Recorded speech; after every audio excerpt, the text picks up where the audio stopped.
deixar o fogão ligado, o leite fervendo até derramar no fogão e nem lembrar se tomou banho ou não. Esses são alguns eventos que aquele seu parente com uma idade já avançada pode cometer e colocar em dúvida se ele está ou não com o mal de Alzheimer. Esse é o tema do Conecta, que começa agora.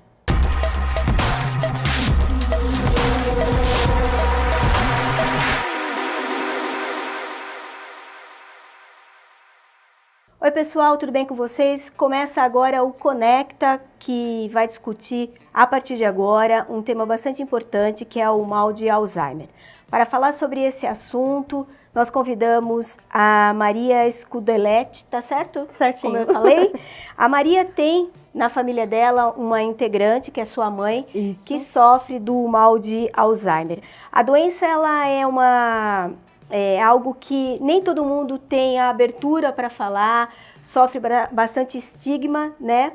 E eu queria saber como é que vocês perceberam que a dona Nadir, 86 anos, tinha alguns sinais, alguns sintomas que aparentemente poderia apresentar ou significar o mal de Alzheimer. Foi exatamente como você falou, com a história do fogão ligado.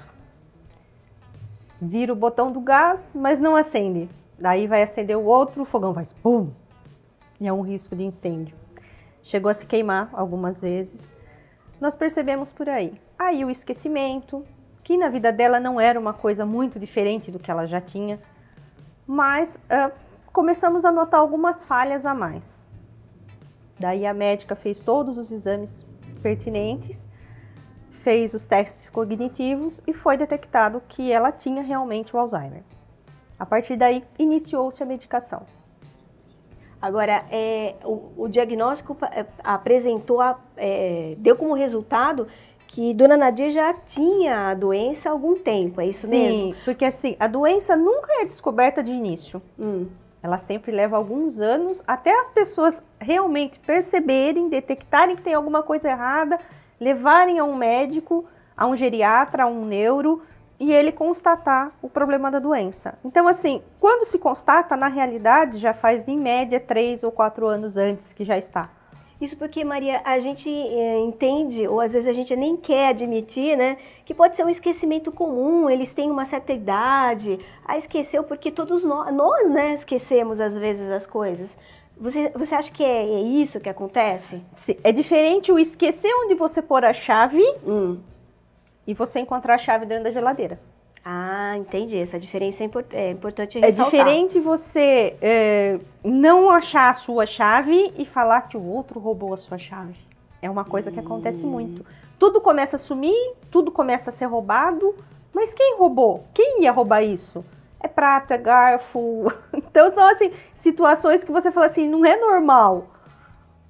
E você contou antes da gente iniciar aqui o nosso bate-papo que houve um fato na vida da dona Nadir que levou a facilitar, vamos dizer assim, o diagnóstico. Sim, o falecimento da minha tia, que era ela que tomava conta já, que havia tido um AVC e estava em cama fazia 8 anos.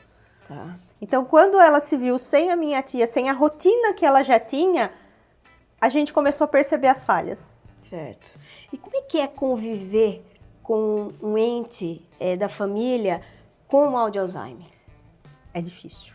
Você tem que ter paciência, imagino. paciência e paciência. A chave de tudo é a paciência, é a compreensão. Porque não adianta você brigar, porque eles não entendem o que está acontecendo com eles também. Para eles também é difícil, eles estão perdendo o referencial, porque não é esquecer, é apagar, aquilo passa a não existir mais. Eles têm a parte do esquecimento, que é a mais comum, eles esquecem as coisas que foram por último acontecendo. A minha mãe já me esqueceu várias vezes, porque eu sou a caçula. Então ela conta os filhos, ela nunca coloca eu na lista. Ela sempre deixa fora, em 6. Sei. Ela conta e eu sempre fico esquecida. Daí minha irmã faz assim pra ela, e a Maria? O que você fez com a Maria? Por que você tirou ela? Você matou ela? Ela faz assim, não, a Maria é meu nenê. Eles sempre vão arrumar uma desculpa pro esquecimento deles. Certo. Mãe, você deixou a panela ligada. Não, eu não deixei, tava terminando de esquentar. Eu já tava indo apagar. Mãe, você não pode deixar o fogo ligado, é perigoso. Mas eu não deixei, foi outra pessoa que acendeu. É sempre assim. Eles sempre têm uma desculpa. Então, não é fácil a convivência, é difícil de levar. Você tem que negociar as coisas, na realidade. Chega uma fase que você tem que negociar cada vez mais. O que você diria para uma família que está descobrindo, nesse exato momento, que alguém da família recebeu o diagnóstico do mal de Alzheimer? Estude, procure, se instrua. Eles não vêm com manual, cada um age de uma maneira diferente. Uhum. Eles vão sempre pedir para voltar para casa deles, mesmo eles estando na casa deles. Então, assim, procure ler muito. Tudo que sair, você leia. Procure se instruir, procure companhia, procure auxílio, ajuda, porque quem cuida também precisa ser cuidado, porque senão adoece. E não é fácil. A minha irmã mais velha está com princípio de depressão. Ela ficava durante a semana com a minha mãe e a gente pegava aos finais de semana. Daí, nós resolvemos, por bem, por causa da saúde dela também, passar 5 dias cada um. Então, a minha mãe acabou perdendo um pouco a referencial dela de moradia, de estar, mas ela aprendeu a conviver com esse lado, com essa nova rotina dela, de 5 dias com cada uma. E cada filha acaba tratando de uma maneira diferente. Aí chegamos a um ponto que, na verdade, é o principal que trouxe a Maria aqui para nos conceder essa entrevista, porque agora, sábado, vai acontecer um circuito de palestras que é um marco dessa discussão da doença de Alzheimer aqui em Jundiaí. O que é que vai acontecer no sábado na Câmara Municipal? Olha, nós conseguimos, com a ajuda do vereador Albino, o espaço da Câmara, para a gente estar fazendo esse circuito de palestras. Vamos contar com um geriatra, um psicólogo, um educador físico, uma coach emocional e a presidente do Instituto vem fazer o encerramento e vai estar fazendo a divulgação dos 2 livros que ela já tem escrito. Um chama Vidas Roubadas, que foi o primeiro. O segundo chama Um Sujeito Chamado Alzheimer, que é o título do circuito. E está saindo um terceiro agora, que são As Pérolas do Alemão, que é digamos, o lado bom do Alzheimer, que você acaba rindo com as pérolas que eles falam também. Então, assim, existe o lado bom? Existe. Existe o lado ruim também, que pesa muito na vida do cuidador. Mas existem alguns momentos em que você se distrai e dá risada com eles também. Porque eles necessitam e viver em sociedade ainda. Você não pode tirar isso deles. É a inclusão, né? Você não pode trancar eles dentro de casa como um bichinho. E esse ciclo de palestras, na verdade, ele é direcionado ao familiar, porque a base para que esse doente ele consiga viver de forma saudável e ser incluso depende de vocês, né? Sim, ele é totalmente dedicado, voltado ao cuidador familiar. Por quê? Dentro da família sempre vai existir é uma raridade as famílias que se dividem para cuidar do doente, que normalmente acaba ficando para um só. Isso é estatística. Na maioria das vezes, hoje quem tem um poder aquisitivo melhor acaba optando pelas clínicas, para você ter mais liberdade em casa e não ter que ficar com eles. Mas não é a realidade de todo mundo, porque a maioria dos que dependem de pensão do governo dificilmente vão conseguir dar esse passo. Você ter um cuidador em casa não é um cuidador que você vai ter, você tem que ter 3 no mínimo. Um num horário, outro no outro e um para cobrir folga. E esses cuidadores têm que ser registrados. O custo de um cuidador hoje está em torno de R$ 1.500, R$ 1.800. Então os mais simples não têm condição financeira para bancar isso. Então acaba ficando com a própria família. Muitos acabam deixando de trabalhar fora para cuidar do doente. E para sobreviver com pensão só é difícil. Bom, o Instituto, na verdade, ele existe no Brasil de modo geral, é isso?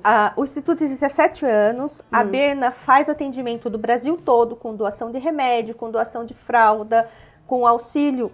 No projeto Conta Comigo, que ela tenha pessoal que ela faz o cadastro e auxilia as famílias que necessitam. Uhum. Ela tem incluído no projeto dela a parte de uma cartilha educacional para ser lançada nas escolas. Ela está esperando só um patrocínio para isso, porque ela acha que é importante também você conscientizar a criança Porque a criança está vendo tudo se desgringolar em volta dela, aquela confusão toda que ninguém sabe ao certo o que está acontecendo com o vô, com a avó, com a bisa, que de repente foi morar na casa e virou toda aquela confusão. E eles não entendem o que é. E fazer uma cartilha para essas crianças também e uma orientação para elas desde cedo, porque elas também têm como ajudar o idoso. De repente, um jogo de dominó com o idoso que está com Alzheimer está treinando a cabeça dele também. Certo. Mas nesse momento, a chegada ou a realização do circuito de palestras em Jundiaí pode-se dizer que é um primeiro passo para um futuro, para uma futura instalação do Instituto em Jundiaí. É o primeiro passo que nós vamos estar lançando outro projeto, que é a roda de conversas, que vai ser feita com quem? Com os cuidadores domésticos. Serão reuniões mensais, onde terá acompanhamento de um psicólogo, para orientar e direcionar, onde esse pessoal vai poder sentar e conversar. Colocar as experiências à mesa, sem julgamento, sem crítica, sem nada. Simplesmente pelo fato de poder desabafar às vezes. Porque às vezes o cuidador não tem nem com quem conversar. Legal. Maria, muito obrigada pela sua participação aqui no Conecta de hoje. Assunto super importante falar do mal de Alzheimer, a sua coragem de estar aqui falando sobre essa doença que não é nada fácil, né? Afinal de contas, é uma exposição, né? Muito obrigada mesmo. Lembrando, gente, o circuito de palestras acontece nesse sábado na Câmara Municipal. Participação é gratuita, é isso? Isso, exatamente. Das 9 às 14 horas, Exato. confere. Vida longa para dona Nadir, 86 anos, não é para qualquer um, certo? Não, é muita experiência. Vida longa e feliz para ela. Obrigada. Certo? Gente, até o próximo Conecta.